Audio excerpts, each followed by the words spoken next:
आज हम बात करेंगे विद्युत धारा का एक चैप्टर है। इसके अंदर एक पॉइंट है, हमारे पास एक बिंदु है, वो है कि अपवहन वेग, धारा घनत्व और चालकता के मध्य आज हम संबंध स्थापित करेंगे। अपवहन वेग को रिप्रेजेंट किया जाता है Vd से, इंग्लिश में से क्या बोलते हैं, ड्रिफ्ट वेलोसिटी, ठीक है। और धारा घनत्व को रिप्रेजेंट करते हैं हम J से, और जो अपने पास चालकता है उसको हम रिप्रेजेंट करते हैं सिग्मा से, ठीक है बच्चों। ड्रिफ्ट वेलोसिटी का लास्ट लेक्चर में हमने ये फॉर्मूला ड्राइव किया था, small e capital E upon m into torque. ये फॉर्मूला है विद्युत क्षेत्र और अपवहन वेग के मध्य संबंध है। मान लेते हैं कि हमारे पास एक तार है जिसकी लंबाई L है, इसके अंदर आवेश गति करने और धारा I प्रवाहित हो रही है। इस तार का जो अनुप्रस्थ काट क्षेत्रफल होगा, इसको मैं कैपिटल A से रिप्रेजेंट कर रहा हूं। वापस देखो, इस तार की जो लंबाई है वो है स्मॉल l, अनुप्रस्थ काट क्षेत्रफल होगा वो है a। इस तार के अंदर जो इलेक्ट्रॉन है गति कर रहे हैं, इलेक्ट्रॉन गति करने के कारण क्या होगा, इस तार में विद्युत धारा क्या हो जाती है, प्रवाहित हो जाती है। और इस विद्युत धारा को किससे रिप्रेजेंट कर रहा हूं मैं, I से, ठीक है बच्चों। अब हमारे पास फॉर्मूला है, इलेक्ट्रोस्टैटिक के अंदर हमने एक फॉर्मूला पढ़ा था आवेशों का क्वांटीकरण। फॉर्मूला क्या था, Q is equal to Ne। ये N क्या है, नंबर ऑफ इलेक्ट्रॉन, ये E क्या है, वैल्यू फिक्स है 1.6 इंटू 10⁻⁻19, और Q क्या है, आवेश है। तो यहां पर मैं क्या कर रहा हूं, इस Q को मैं लिख देता हूं, I इज इक्वल टू क्या आता है बच्चों, Q अपॉन T। मान लेते हैं कि स्मॉल डेल t टाइम में Q आवेश गति कर रहे हैं, तो इसको मैं ऐसे लिखूंगा, Q इज इक्वल टू, यहां से क्या बन जाएगा formula, I into del t, ठीक है बच्चों। अब मैं इसकी बात कर रहा हूं n, ये क्या है, टोटल नंबर ऑफ इलेक्ट्रॉन, ठीक है। तो मैं यहां पर समझा देता हूं आपको, नोट कर लेना बच्चों, मैं इस n को कैसे लिखूंगा, ठीक है। ये n क्या है, नंबर ऑफ इलेक्ट्रॉन। तो मैं यहां पर एकांक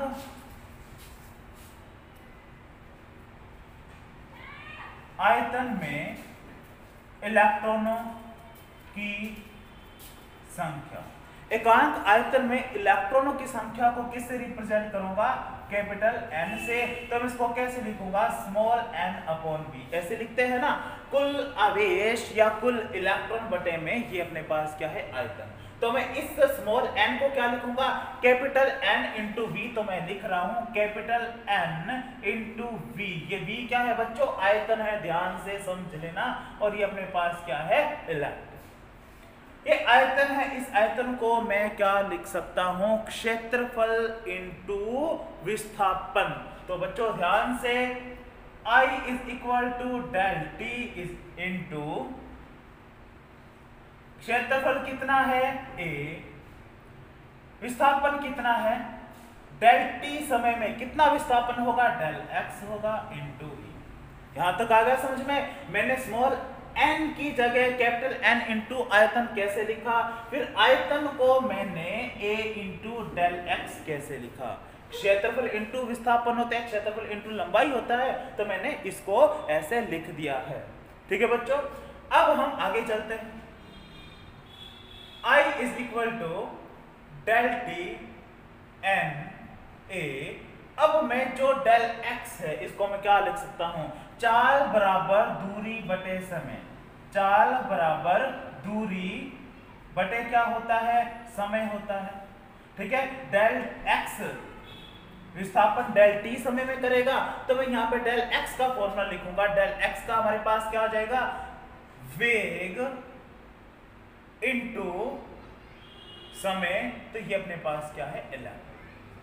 तो ये मैंने x की जगह लिखा है, दूरी इज इक्वल टू क्या होता है, वेग इंटू समय।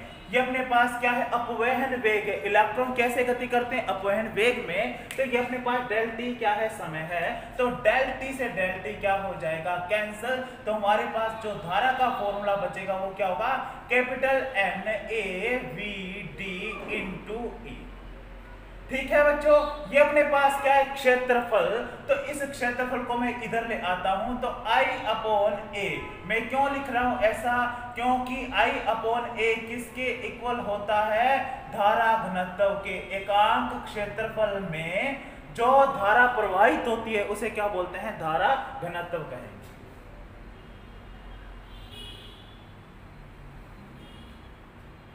बच्चों ये फॉर्मूला है धारा घनत्व और अपवहन वेग के मध्य। ये बच्चों हमारे पास है धारा घनत्व, जिसकी जो यूनिट होती है वो होती है एम्पियर अपॉन मीटर स्क्वायर। ठीक है, जे अपॉन अपने पास क्या है, एम्पियर अपॉन मीटर स्क्वायर हो गया। अब मैं क्या करूंगा, इस फॉर्मूले को यहां पर यूज करूंगा। तो अपने पास है J is equal to N.